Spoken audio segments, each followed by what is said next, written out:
Hello guys! For today's video, mag-unboxing muna tayo. Si Mami Au nyo mag-unbox ng gift from a farm. Guess what is inside guys ha? Ayan, binubuksan na natin ang ating gift na napaka-ganda-ganda. Marami akong gift na tanggap pero ito maganda din.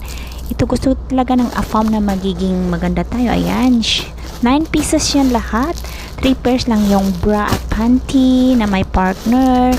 So, meaning Monday to Wednesday lang magbabra. Tapos, the remaining 4 days ay magpanty na lang siguro. Ano? Joke lang guys. Siyempre, may panty tayo, may bra everyday.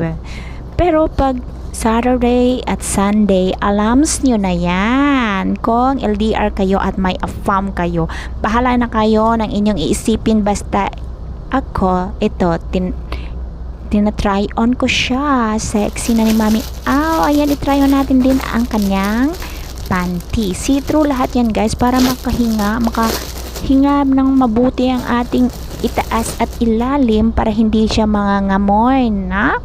Siyempre hinugasan para hindi mangamoy. Pero ito yung magandang bigay ng AFAM sa akin para magiging sexy daw tingnan. Ayan, try on natin kung maganda siya at fit sa ating katawan. Wow! Ang ganda.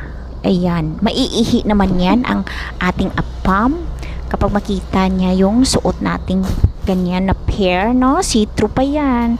So, nag-iihi siya siguro. Hindi ko alam kung bakit. Siguro mukha tayong arenola.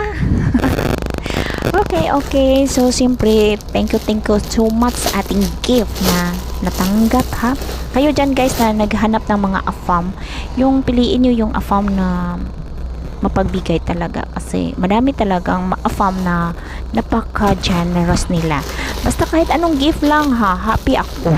Okay guys, ayan, binubuksan natin ang lahat-lahat ng ating mga gift na natanggap. Siyempre, gagamitin natin yan sa ating free viewing. Hindi naman yan siguro free viewing kasi binabayaran tayo ng mga gift na ganyan, oh. Siyempre, for private purposes only. Yan. So, hanggang dito lang aking voice over. Mahal-mahal kayo ni Mami Au guys. See you again in my next video. I love you all. Ayan, tingnan nyo. Ang aking mga bra at panty na dumating na. Nag-gift. Galing sa AFAM.